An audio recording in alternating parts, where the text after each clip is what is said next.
Hello नमस्कार दोस्तों, कैसे आप लोग। आशा करते हैं आप लोग अच्छे होंगे। देखिए एसबीआई क्लर्क भर्ती, ठीक है, एसबीआई क्लर्क का जो रिक्रूटमेंट होने वाला है 2026 में, तो उसको लेके आप सोच रहे होंगे कि इसका एग्ज़ाम लेट से होगा, ठीक है, इसका एग्ज़ाम या फॉर्म फिलअप लेट से होगा, लेकिन ऐसा नहीं होने वाला। क्योंकि आपको एक चीज़ पता है कि एसबीआई पीओ और क्लर्क में यहाँ पर बोला गया है कि पहले पीओ लेवल का एग्ज़ाम लिया जाएगा। तो यहाँ पर मान लो कि एसबीआई पीओ ले लिया, फिर है, और साथ ही लगले उसका कुछ दिन बाद यहाँ पर एसबीआई क्लर्क भी ले लेगा। तो यहाँ पर एक पैटर्न आप समझना कि एग्ज़ाम हुए सबका एक साथ ले लेगा, ठीक है, एसबीआई पीओ क्लर्क सबका एग्ज़ाम एक साथ ले लेगा। रिजल्ट जो है वो लेट से निकालेगा, ठीक है, रिजल्ट जो है पहले पीओ का निकालेगा, जितना भी पीओ है आईबीपीएस पीओ सबका, उसके बाद जो है क्लर्क का रिजल्ट निकालेगा। ये सबसे पहला ये चीज़ क्लियर कर दिया मैंने। दूसरा कि आपका जो है एसबीआई क्लर्क का फॉर्म कब निकलेगा, ठीक है, क्लर्क की बात कर रहा हूँ मैं, पीओ की नहीं। तो एसबीआई क्लर्क का फॉर्म जो है आपको यहाँ पर जून में देखने को मिलेगा। कब? जून में, ठीक है, जून में भी नहीं, यहाँ पर मैं मई में मान के चलता हूँ, क्योंकि इसका जो है आप मान के चलो मई में, आप याद रखिएगा मई 2026 में आपको फॉर्म देखने को मिलेगा, ठीक है। और जुलाई 2026 तक आपका इसका एग्ज़ाम ले लिया जाएगा। तो अभी आपके पास कितना महीना बचा है? जनवरी चल रहा है, तो फरवरी, मार्च, अप्रैल, मई, जून, जुलाई, तो लगभग आपके पास 6 महीना बचा है। तो इस 6 महीना में आपको जो भी कंप्लीट करना है, जो भी पढ़ाई करना है, आप एसबीआई क्लर्क के लिए कर सकते हो। अब एसबीआई क्लर्क की यहाँ पर सबसे मेन बात करें तो सबसे ज़्यादा यहाँ पर एक चीज़ है कि अगर आप ग्रेजुएशन पास हो तभी फॉर्म भर सकते हो। ऐसा नहीं कि आप ग्रेजुएशन अपेयरिंग वाले भी भरते हैं, लेकिन उसमें एक कट ऑफ डेट दिया रहता है कि इस डेट से पहले आपका रिजल्ट निकल जाना चाहिए, ठीक है।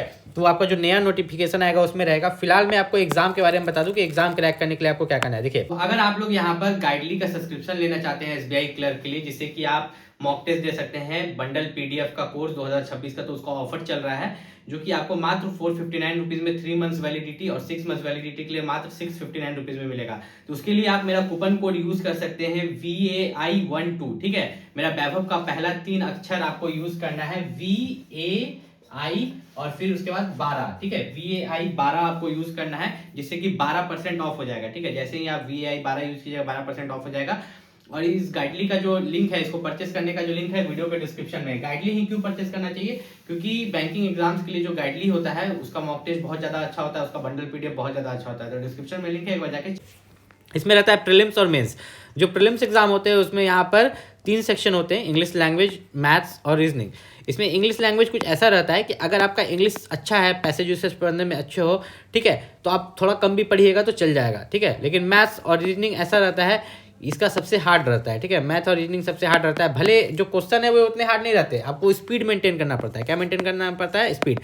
इसमें नेगेटिव मार्किंग 1/4 रहता है। सबसे खास बात है कि इसमें कोई भी सेक्शनल कट ऑफ नहीं रहता है। देखिए, इसमें कोई भी आपका सेक्शनल कट ऑफ नहीं रहता है। और यहाँ पर जो है each test which has a separate timing, सबके लिए सेपरेट टाइमिंग है, नेगेटिव मार्किंग है, लेकिन नो मिनिमम क्वालिफाइंग मार्क्स, ठीक है, कोई भी मिनिमम क्वालिफाइंग मार्क्स नहीं है। Section wise marks will not be maintain. मतलब कि मान लीजिए कि आपका कोई एक सब्जेक्ट वीक है, मान लीजिए कि मैथ वीक है, मैथ में आप 35 क्वेश्चन 35 मार्क्स दिया हुआ है ना जी, तो मैथ में 35 क्वेश्चन 35 मार्क्स की जगह आप यहाँ पर बनाते हो 20 ही, लेकिन इंग्लिश में 30 क्वेश्चन में आप 30 क्वेश्चन बना लेते हो, रीजनिंग में 35 क्वेश्चन में आप 35 बना लेते हो। तब इसको जोड़ लेते हैं 30, 20, 35, ठीक है। इसको अगर आप जोड़िएगा तो 30, 30, 60 हो गया, 70, 80, 85 हो गया। तो इंग्लिश में भले आप कम नंबर लाए, ठीक है, और 10 से नंबर मान लीजिए, तो ये हो गया 75, तब भी आप पास हो जाइएगा, क्योंकि इसमें कोई भी सेक्शनल नहीं है, ठीक है, कोई भी सेक्शनल कट ऑफ ये सब का टेंशन यहाँ पर नहीं है प्रीलिम्स एग्जाम में। अब एसबीआई क्लर्क का जो मेंस एग्जाम होता है, ठीक है, एसबीआई क्लर्क का जो मेंस एग्जाम होता है, मेंस एग्जाम में आप देखोगे यहाँ पर जनरल अवेयरनेस और फाइनेंशियल अवेयरनेस लिखा है। तो यहाँ पर एक तरह से आपको जो पूछा जाता है, मैं आपको बता देता हूँ, फाइनेंस से रिलेटेड, ठीक है, कि अभी फाइनेंस से रिलेटेड जो है जीके क्या चल रहा है देश में, और बैंकिंग से रिलेटेड, ठीक है, और बैंकिंग से रिलेटेड यहाँ पर पूछा जाता है, जिससे 50 क्वेश्चन रहते हैं, 50 मार्क्स का 35 मिनट का समय दिया जाता है। फिर इंग्लिश से 40 क्वेश्चन, 40 मार्क्स, 35 मिनट का समय। फिर आपका जो है क्वांटिटिव एप्टीट्यूड से 50 क्वेश्चन, 50 मार्क्स, 45 मिनट का समय। मैं मतलब मैथ से भी 50 क्वेश्चन और रीजनिंग से भी 50 क्वेश्चन। लेकिन खास बात यह है कि आपका जो मेंस एग्जाम होता है, यहाँ पर एक देख लीजिए, there will be a negative marking, ठीक है, नेगेटिव मार्किंग रहेगा 1/4 का। तो यहाँ पर जो कैंडिडेट स्कोर है minimum percentage of aggregate marks, इसके अलावा और कुछ इन्होंने दिया है, section wise marks will not be maintain. तो यहाँ भी सेक्शनल कट ऑफ जो है क्लर्क में, एसबीआई क्लर्क में सेक्शनल कट ऑफ यहाँ पर भी नहीं है। मतलब कि अगर मान लीजिए कि इसमें भी अगर आपका मैथ यहाँ पर भी वीक था, तो 50 क्वेश्चन में से आपने यहाँ पर अटेम्प्ट किया, मान के चलो मैथ में, यहाँ पर ध्यान से देखना, आपने मैथ में अटेम्प्ट किया मात्र 20, फिर आपने रीजनिंग में कर लिया लगभग यहाँ पर मान के चलो कि 50 में रीजनिंग में आपने 40 भी नहीं 35 बनाया, ठीक। फिर आपका जो है फाइनेंशियल अवेयरनेस या जनरल अवेयरनेस जो भी है उसमें 50 में आपने वहाँ पर 30 बनाया। उसके बाद जो है आपका इंग्लिश में 40 में आपने 35 बनाया। तो अब इसको अगर हम लोग जोड़ लें तो ये आपका हो जाएगा, यहाँ पर रेड कलर से ले लेते हैं, यहाँ पर 35 70 और 30 100 और 20 120। तो यहाँ पर टोटल मार्क्स कितने थे? 200 में से आप 120 ला रहे हो, तो कोई ख़राब मार्क्स यहाँ पर नहीं है, कम से कम 120 तो ला रहे हो। तो यहाँ पर जो है कटअप भी उसी के आसपास रहता है, ठीक है। आप जो सोच रहे हो ना कि 200 में से कटअप एकदम 180 जाएगा, ऐसा नहीं होता है। 200 में से कटअप वही रहता है 120 140, और उसको 100 में से देता है, ठीक है। जैसे हमको 120 आया, ध्यान से समझिए, यहाँ पर एक डाउट और क्लियर कर देते हैं। मान लीजिए कि 200 में से हमको 120 मार्क्स आ रहा है, तब हम इसको 100 में से राउंड ऑफ करेंगे। तो 100 में से राउंड ऑफ करने के लिए कुछ नहीं करेंगे, देखिए हम सिंपल भाषा में समझाते हैं। जो मेरा 120 है उसको डिवाइड बाय 2 कर देंगे, ठीक है। तो यहाँ पर मेरा हो गया ये 2 6 12 60, ठीक है। ये मेरा हो गया 60, कितना हो गया? 60 मार्क्स, कि 100 में से हमको 60 आ रहा है और हम पास कर गए, क्योंकि कट ऑफ वहाँ क्या गया होगा? 200 में से 120 ऐसे करके गया होगा, तब हम यहाँ पर पास कर गए। तो ये आपका हो गया मेंस का कहानी। अब जो आप रिजर्व्ड कैटेगरी से बिलोंग करते हो, ठीक है, रिजर्व्ड कैटेगरी से अगर आप बिलोंग करते हो, जैसे कि ओबीसी, अगर आप रिजर्व्ड कैटेगरी से बिलोंग करते हो, ओबीसी एससी एसटी या ईडब्ल्यूएस, तो एक चीज़ का खास ख्याल रखना है कि फॉर्म अप्लाई का लास्ट डेट से पहले आपका सेंट्रल लेवल कास्ट सर्टिफिकेट बना हुआ होना चाहिए। लेकिन अगर आप जनरल से बिलोंग करते हो तो वे सब का कोई भी दिक्कत नहीं है, ठीक है। जनरल कैटेगरी जो कि अनरिजर्व्ड कैटेगरी है, उसे कोई भी कास्ट सर्टिफिकेट का ज़रूरत नहीं है, ठीक है, याद रखिएगा, उसे कोई भी कास्ट सर्टिफिकेट का जरूरत नहीं है। एसबीआई क्लर्क में सबसे एक मेरिट वाला चीज़ आपको ये देखने को मिलता है, list of medium of examination according to the state supply, उससे कोई मतलब नहीं है। अब देखिए एसबीआई क्लर्क में क्या है कि आपने इतनी चीज़ दिए। अब यहाँ पर एक चीज़ आपको और देखने को मिलता है कि वेटिंग लिस्ट, यहाँ पर वेटिंग लिस्ट क्रिएट किया जाता है 50% ऑफ द वैकेंसी। अब 50% ऑफ द वैकेंसी कितना होता है? जितना भी आपका वैकेंसी होगा, मान लो कि 5000 वैकेंसी है, ठीक है, तो उसका 50% ये लोग वेटिंग लिस्ट क्रिएट कर देंगे। मतलब 5000 बच्चा जो है सेलेक्ट होने के बाद भी और 50% को वेटिंग लिस्ट में रखेंगे, ठीक है। यहाँ पर 0 गया, आपका 0 गया, 5 5 25, यहाँ पर से 1 0, यहाँ से 1 0, मतलब और 2500 बच्चा को, ठीक है, 2500 बच्चा को वे लोग वेटिंग लिस्ट में रखेंगे, सब बच्चा के सेलेक्ट होने के बाद भी, कि कोई बच्चा किसी कारणवश छोड़ के जाता है, ध्यान से समझो। A waiting list of 50% of the vacancy category wise will be maintained. Candidate will be released from the waiting list on quarterly basis against non-joining, resignation or current batch only, subject to securing minimum qualifying marks by the student bank. अब देखिए कारण क्या होता है ना कि बहुत सारे बच्चे का जॉब कहीं और लग जाता है, वो चल जाता है। बहुत सारे बच्चे जो है काम नहीं कर पाते, प्रोबेशन पीरियड में ही निकाल दिए जाते हैं। तो उन सब बच्चों की जगह आपको ज्वाइन कराया जाएगा अगर आप वेटिंग लिस्ट में यहाँ पर रहते हो, ठीक है।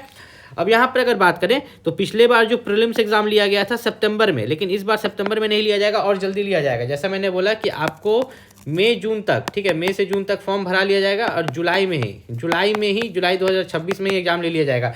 पिछले बार के हिसाब से बिल्कुल ना चले, इस बार आपका एग्जाम जल्दी होगा, तो उस हिसाब से आपको यहाँ पर एसबीआई क्लर्क की यहाँ पर तैयारी करनी है। यहाँ पर अगर हम लोग एक चीज़ देखें तो आपका जो पे स्केल आप देखने को मिलता है एसबीआई क्लर्क में 24,050, फिर ऐसे इंक्रीमेंट विद एडवांस इंक्रीमेंट। तो जो आपकी स्टार्टिंग सैलरी होती है बेसिक पे 26,730 होता है। इसमें एचआरए डीआरए हाउस रेंट सब जोड़ने के बाद जो आपकी स्टार्टिंग सैलरी होती है एसबीआई क्लर्क की, वो 48,000 प्लस पहुंच जाती है, ठीक है, 48,000 प्लस अगर आप मेट्रो सिटीज़ में हो, और अगर आप कोई गाँव ऐसे जगह पर हो तब भी आपकी सैलरी जो है आपकी लगभग, ठीक है, लगभग मिनिमम 46,000 यहाँ पर रहेगी, ठीक है, 40,000 से ऊपर ही रहती है, 40,000 से ऊपर। जैसे कि अभी हम मुंबई का देख ले, ठीक है, मुंबई सिटी मेट्रो सिटी में जाते हैं तो 46,000 यहाँ पर दे रहा है पर मंथ, कितना? 46,000। उसके अलावा हम लोग यहाँ पर अगर बात करें तो देखिए यहाँ पर आप लोगों को एक चीज़ का टेंशन बहुत लगा हुआ रहता होगा, लोकल लैंग्वेज प्रोफिशिएंसी टेस्ट, ठीक है, कि आपको जहाँ भी फॉर्म अप्लाई कर रहे हैं एसबीआई क्लर्क में, आप कहीं भी फॉर्म अप्लाई कर सकते हो। आप किसी भी स्टेट से बिलोंग करते हो, दूसरे स्टेट में फॉर्म अप्लाई कर सकते हो, लेकिन वहाँ का लोकल लैंग्वेज प्रोफिशिएंसी टेस्ट देना होगा। लेकिन वे लोग बच जाएंगे, जैसे कि provisional selected candidates not studied in class 10 और 12। मान लीजिए कि आपने किसी ऐसे स्टेट में अप्लाई किया जहाँ का लोकल लैंग्वेज है हिंदी, ठीक है, लेकिन वो आपने क्लास 10 या 12 में आपने पढ़ा है एज अ सब्जेक्ट, तो आपको लोकल लैंग्वेज टेस्ट देने की जरूरत नहीं है। लेकिन अगर नहीं पढ़ा है तो लोकल लैंग्वेज टेस्ट जिसमें दीजिएगा, जिसमें नॉन वर्बल टेस्ट होगा। नॉन वर्बल टेस्ट मतलब लिखने वाला, ऑब्जेक्टिव और सब्जेक्टिव रहेगा, 15-15 नंबर का। वर्बल टेस्ट मतलब बोलने वाला, आपसे पूछ के पूछा जाएगा, ठीक है, वे 20 मार्क्स, वे आपका यहाँ पर होगा कितना मार्क्स का? 20 मार्क्स का। तो टोटल आप देखिएगा 15-15 30 40 50, टोटल 50 मार्क्स का, कितना? 50 मार्क्स का आपका यहाँ पर हो रहा है। अब यहाँ पर अगर हम बात करें तो यहाँ पर सबसे एक और खास बात यहाँ पर रहता है कि एसबीआई क्लर्क का अगर आप फॉर्म अप्लाई कर रहे हो, ठीक है, एसबीआई क्लर्क का अगर आप फॉर्म अप्लाई करने का सोच रहे हो 2026 में, ठीक है, तो यहाँ पर एक चीज़ मैं आपको बता दूँ कि SBI क्लर्क में जो एग्ज़ाम सेंटर्स है किस जगह के लिए कहाँ है आप देख सकते हो, ठीक है। अगर मान लो कि आप यहाँ पर गुजरात में एग्जाम सेंटर चूज़ कर रहे हो तो ये सब एग्जाम सेंटर मिलेंगे, दिल्ली में ये, आप ये पूरा का स्क्रीनशॉट ले सकते हो ताकि आपको मदद मिले जब भी आप एग्जाम सेंटर चूज़ करते हो। क्या चूज़ करते हो? एग्जाम सेंटर चूज़ करते हो। कोई भी दिक्कत हो आप नीचे कमेंट करके पूछ सकते हैं। और SBI क्लर्क प्रीलिम्स और मेंस के लिए जो सबसे बेस्ट बुक है उसका लिंक मैंने इस वीडियो के डिस्क्रिप्शन में दे दिया, वहाँ से जाकर आप परचेज। SBI क्लर्क का एग्जाम जो आप सोच रहे होंगे कि नहीं नवंबर दिसंबर 2026 में होगा, ऐसा नहीं है। SBI क्लर्क का जो नोटिफिकेशन है आपको यहाँ पर आपको मई से जून में दिख जाएगा। कब? मई से जून में आपको 2026 में नोटिफिकेशन दिख जाएगा और अगस्त 2026 में, ठीक है, अगस्त 2026 में इसका एग्जाम हो जाएगा। लेकिन एक लूप होल है यहाँ पर, आपका जो SBI PO है, ठीक है, SBI PO है, पहले उसका नोटिफिकेशन निकलेगा। जब मई से जून में ये निकल रहा है तो SBI PO आपको मार्च 2026 में देखने को मिलेगा। कब?